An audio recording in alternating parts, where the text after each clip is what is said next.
Right.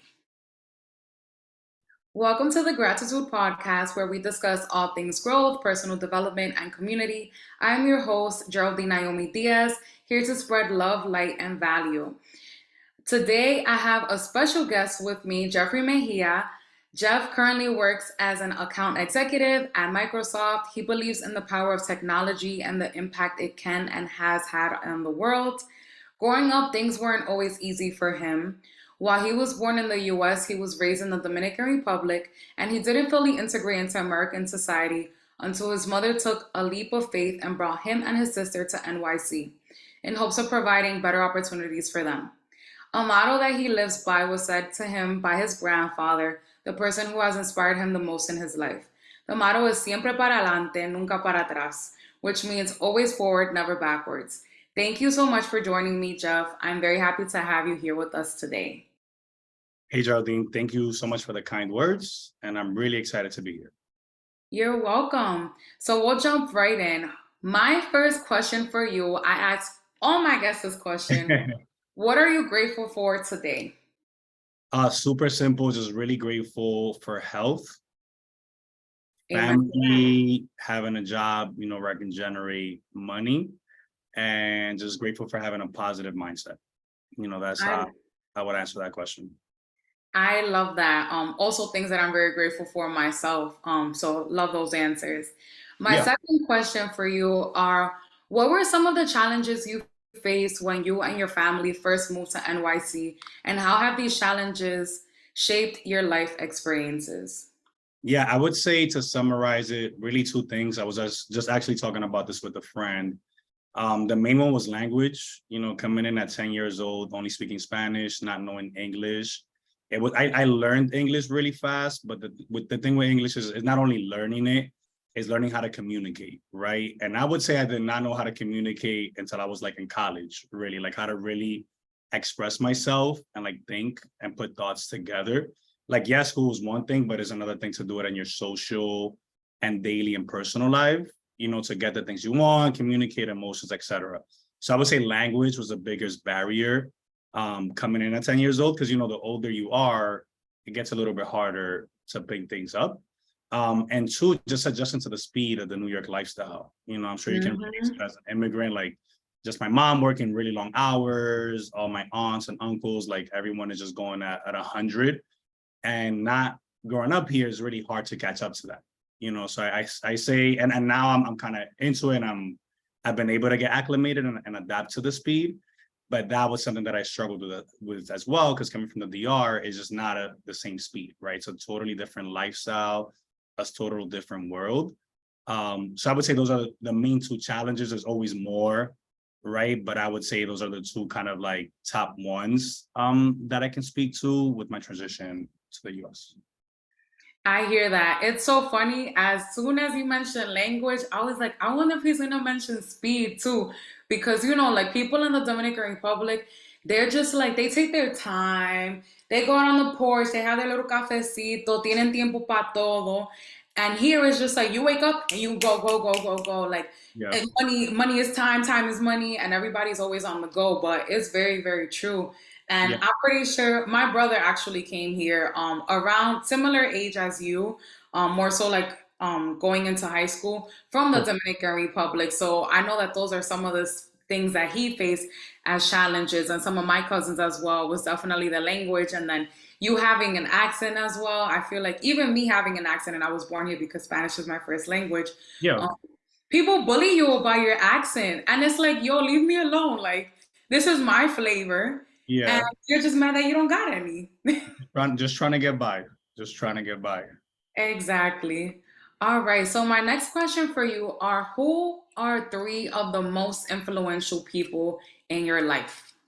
Yeah. So you kind of mentioned him earlier in the intro, but just my grandfather, just quick anecdote, like he had 13 kids. One passed away, but he was able to essentially bring his entire family from the Dominican Republic to the US. That's an accomplishment that I'm really proud of, because it really set up not only my future, but my family's future. So that's one person. Two, I'll bundle them into one. My coaches from Berkeley College, Coach Christensen and Coach John Pena. Two very influential people that showed me really that education is the way. And then for sacrifice, discipline, like all of these things that built me up to what I am today. And I spent a lot of my years with them, right? I started college when I was 17, entered the basketball team at Berkeley College. And after I graduated, I actually coached for a couple of years. So I was with them for a pretty long time in my life, about 6-7 years. I'm still in touch with them today, but those years were really a big part of that. And the last person is someone that I actually just recently met a couple of years ago, Cesar Ruiz, who at the time was a vice president of advertising at Microsoft and was kind of the one that introduced me to the world of technology and really helped me break into it. And I consider him a friend, a mentor today, and has really been a pivotal piece in my life in terms of like the transition that I made into tech and what I'm doing today. I love that. Thank you so much for sharing that. And I think that what you just shared also speaks volumes as to why having mentors and influential people in your life are very, very important. I feel like a lot of people sometimes are like, mentors aren't that important, but it's so important for us to have a guide in life because none of us really know what's going on. None of us really know from day to day. We're just figuring things out. So it's very, very important to have people that are there that have been in a similar position as yourself to be able to influence you and guide you. 100%. Like I just saw a post today that said, like, you can't be afraid to be in a room with people that are smarter than you. I initially clicks like mentor, like you want to be with those kind of people because they're going to put you onto game at the end of the day. Exactly. And that's where you want to be put onto game because if not, it's a struggle out here, which I'm pretty sure you can relate to, just like navigating life after graduating from college, navigating life in college as an athlete, which takes me to my next question. How has being an athlete growing up supported you in your career? Yeah, at the time I didn't know it, but basically everything that I did as a student athlete is what I'm doing today and is what really set me up for success. I had a different journey than maybe some other student athletes. I also had to work while I was playing basketball and going to school. So it really took a lot of like sacrificing time and discipline, which essentially when you break into the real world and you start working or being an entrepreneur or, doing whatever you're doing, it all comes down to discipline. Like really holding, like standing 10 toes down and being able to say like, hey, this is what I'm doing for myself. And this is how I'm going to make it. And it can be in any other way, right? A professional sports player, right? It's the same thing.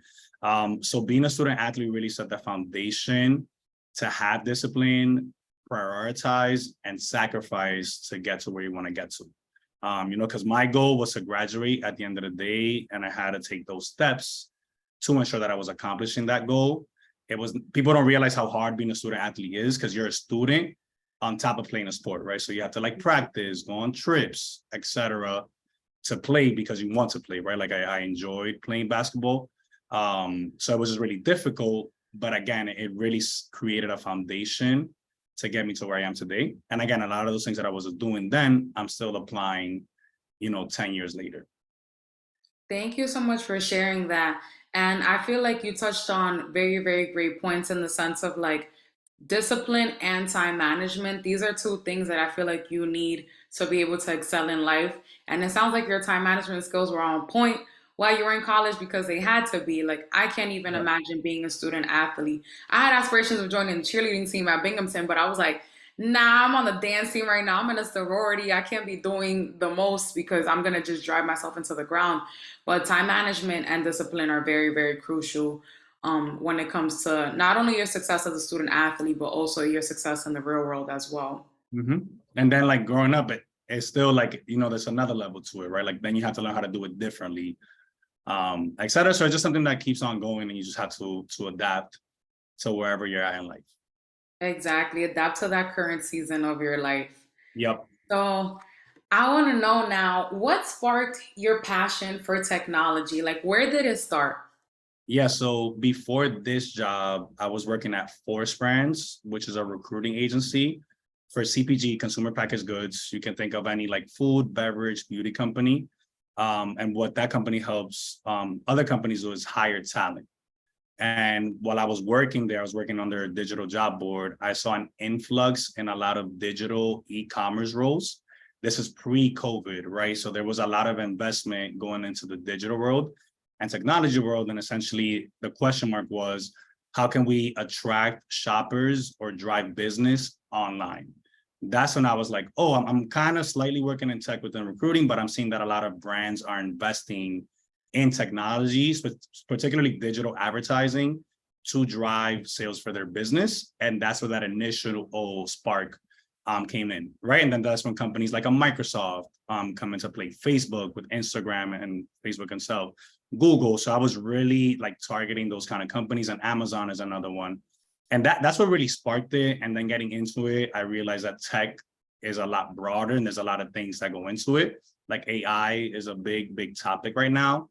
But my introduction was through like my job at the time and kind of following the trends of what brands were doing from a hiring perspective to spark that interest. And then I got into it and I was just like a word, like it was like opening a can of worms, right? Like it just doesn't stop. And, I was able to kind of get myself to where I am right now. But that was my first kind of like personal, because technology has always been part of our lives, like a Microsoft, right? Like Windows. But that's when it was like, oh, like I can actually do this, as a job, or try to get to it as a job. I love that. Thank you for sharing that. And I'm also familiar with Forest Brands because I actually use the platform to try and get jobs myself. Oh, When cool. I was Okay, cool. interested in going into like food and beverage to do recruiting for them. So you mentioned it and I'm like, oh my gosh, I know exactly what this is. That's crazy. Small world. Look at that. Wow. Yeah, I was there Yeah. before like I started working there right after college. I had an internship. And that's been my only job before Microsoft. I love that. I feel like it's nice when you're able to stay at a company, and it says a lot too when you're able to stay at a company for a certain amount of time, especially over the course of years, because it seems like they're taking care of their employees, right? Which I feel like that's a whole different can of That's a worms. whole, yeah. But I feel like a lot of companies have issues with retaining their employees, especially in positions like yours, in a sales position, being an account executive. And I 100% understand because I used to work in sales and they couldn't retain me because I was just like, this sales is just not for me. Yeah, how was your experience? I feel like sales, I'm not going to lie, I feel like sales is a career that everybody should give a try to because you learn a lot of essential skills. Like typically people just think about sales in the sense of like car salesmen. Yep. But it's really about pitching yourself and being able to speak with people, being good on communication, like you were mentioning earlier. But yeah, I would say I just felt like it wasn't for me. It was a constant hustle, and I had to hustle in a different area, which is like me becoming a successful author. So I was like, I can't be having my hand in multiple pots right now and selling a product that you don't really believe in. Yep. So yeah, my advice to anybody that's interested in going into sales is you need to believe in the product. Don't just be chasing the money because you can chase the money, but eventually that's going to be draining if you don't like what you're genuinely doing. But I want to ask you, how has your experience been in sales? I mean, it's been great. So to your point, it's not easy. You really have to believe in what you're selling in. And it put me why I'm appreciative that I chose this career, because when I started at Force Brands, I was a business development coordinator, which is not selling. You're essentially supporting the sales team. Mm-hmm. And influx point where I needed to decide, do I want to continue kind of growing my career within sales, or do I want to pursue more of like a financial analysis route?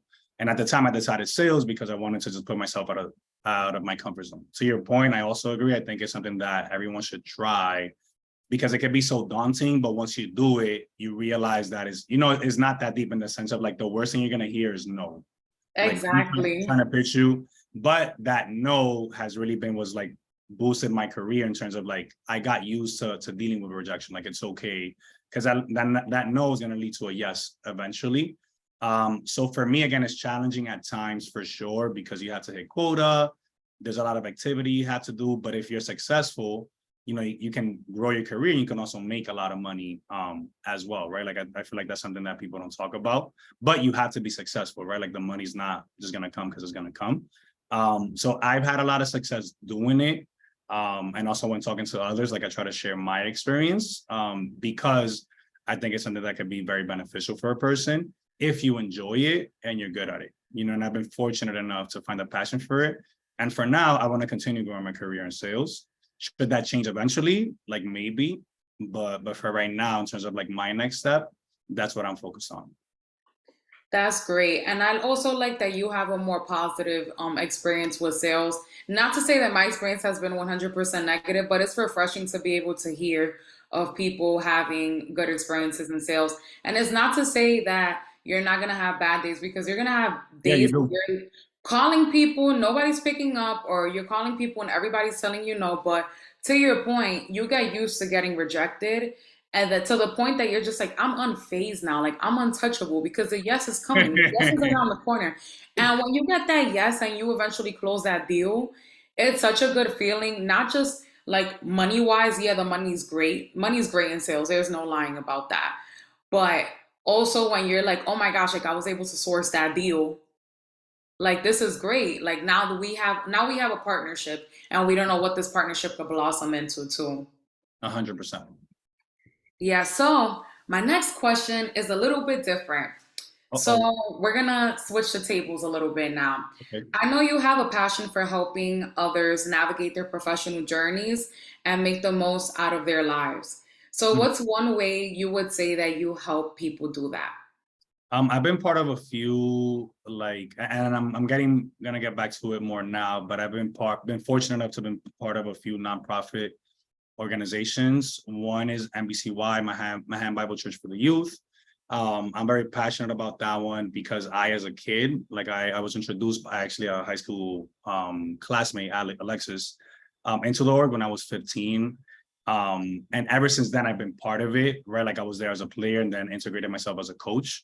So that was one way. And essentially, MBCY uses basketball, right? Like there's different leagues for different ages to really kind of educate these kids, show them, one, like the word of God, but two, also like just show them how to be people, right? It's for both girls and boys.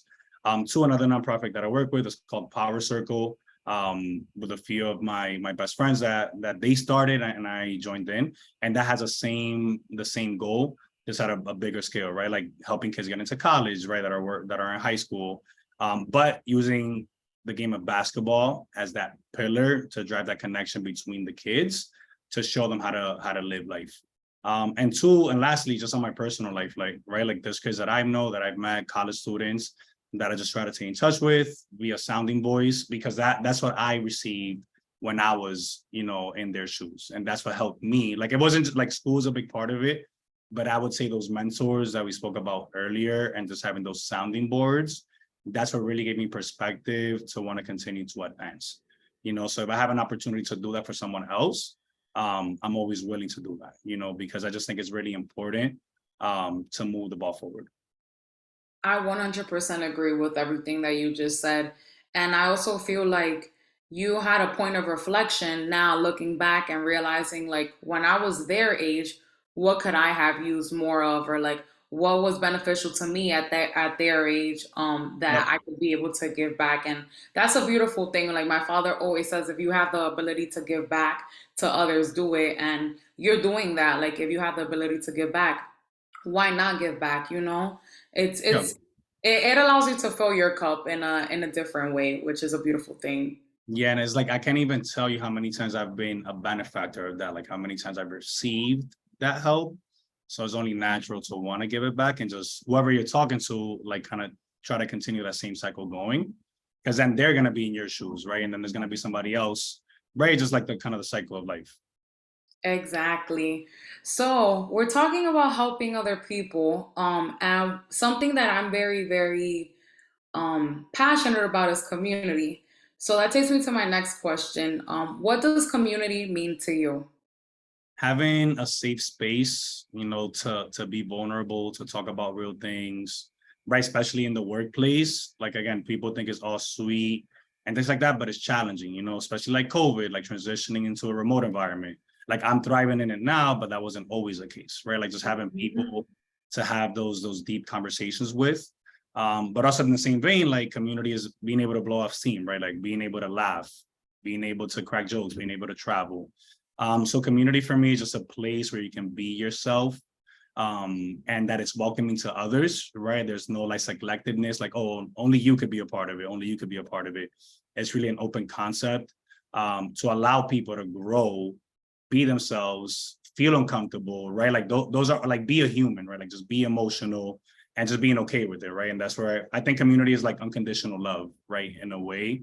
And we're not even talking about in a romantic way in a relationship. It's just like being there for people, because life is a struggle, like, and like I'm successful, but there's things that I deal with. I have friends they're successful, but the things that they're dealing with, we're all dealing with something or someone that we have to work through. And I think that's where community comes in to just make that a little bit easier, and just being kind to each other.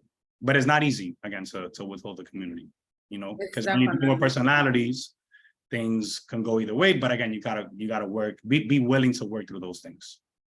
Exactly. You definitely summed it up very nicely. And community is very, very important. Like we're all going through something. And sometimes you may not know what the person next to you is going through. I don't know if you have moments like this, but like when I get on the train, the one time a week that I do go to the office, I'll be sitting there and I'm like, yo, I would love to know like these people's life stories and like what they're generally going through, because a lot of people, especially living in New York, you just put on a poker face and you just keep it pushing, and everybody in New York try to act so hard and like don't bother me and stuff Super like hard. that. Yep. But we're definitely in the middle of a loneliness epidemic, which is something that I've been researching for topics for my book right now. But community right now is more important than ever, and that's why I wanted to ask you that question. Yeah. So my last question for you is, what 3 pieces of advice would you give our audience here? One is be bold, like be curious. Again, going back to the sales piece of like hearing that no, like just don't not do something because you might hear a no. Like always try to see things through. Again, the Microsoft piece for me was big. The reason how I got in here was like meeting Caesar. I met him at a networking event. He was one of the keynote speakers. I was really inspired by his story because I really connected with him. And I just went up to speak to him, and then from there, like things didn't happen right then and there, but from there, things flourished into what they are today, right? So like being bold and taking those chances, taking those risks. 2, in the same vein, also learning how to say no, right? So while you're being bold, putting yourself out there, what I've been learning is as you find success, both professionally and personally, opportunities are going to pop up. Reality is, right, you just cannot do everything, right? You also have to put yourself first. And if you say yes to everything, then you don't have time for yourself, right? And like the things that you want to do. So learning how to say no has been something that I talk about with my friends and that I've been practicing in my life. So again, just create that space for yourself to do the things that you want to do. And lastly, I would say just be adaptable. Like you can have in life, like I've visualized my life in so many ways, and those things don't always come true. So you have to be able to adapt and be open to opportunities that are going to show up, because there might be one person or something that can kind of shake you and say like, hey, like maybe this is a different way to look at it. And if you're not ready for that opportunity or open to it, then it could be something you could be missing out on. So that's how I would summarize it. Like be bold and brave, like don't be afraid to take chances, learn how to say no so you can prioritize your time, and 3, be adaptable. Because again, life, you never know what type of position life is going to put you in. And because we're talking about gratitude, like professionally and personally, right? Like being grateful, but also open to those different possibilities. Those are very, very solid pieces of advice. And I hope that everybody that listens to this episode takes some notes, because those are very, very good pieces of advice that I 100% agree with myself. Being bold and putting yourself out there. Because you never know what is out there. You really never know who you're going to meet. You don't know who you're going to cross paths with. You don't know who can give you your next opportunity, whether it be a job, whether it be a speaking engagement, whether it be whatever it is, your next mentorship opportunity. But being bold and being able to put yourself out there, even if you're scared, is a powerful thing. And definitely saying no, because sometimes you want to be the yes man and say yes to everybody, but you got to be able to say yes to yourself first. So I 100% agree, learning how to say no. I used to say yes to everybody, and that drained me. I was just like, I'm tired. I'm tired. So saying no, it's okay. It's okay to say no. And being adaptable. I feel like I definitely learned that in my sales role when I was getting curveballs thrown at me left and right. I'm like, I got to be able to adapt to any changes that may be coming, whether it be like leadership changes or changes with a company that I may be working with, and maybe the person left that was my point of contact. Now I got to be adaptable and talk to somebody else. But 100%. definitely being adaptable is very, very important. So thank you so much for this wonderful interview. This concludes today's interview. And if any part of the Grat-Titude podcast resonates with you or has helped you learn something new, feel free to share this episode on your story and tag me, the host, at Geraldine Naomi. Thank you so much for joining me today, Jeff. And at this moment, I would like you to please share, if you feel comfortable, any socials that you may have so listeners can stay connected with you. Definitely. Thank you for the time. Thank you for the questions. We're really happy to be here. Like, I respect you a lot. I support you. My LinkedIn is Jeff Mejia, and my Instagram handle is Jeff_MV. Yeah, so thank you. Perfect. Thank you so much. Welcome.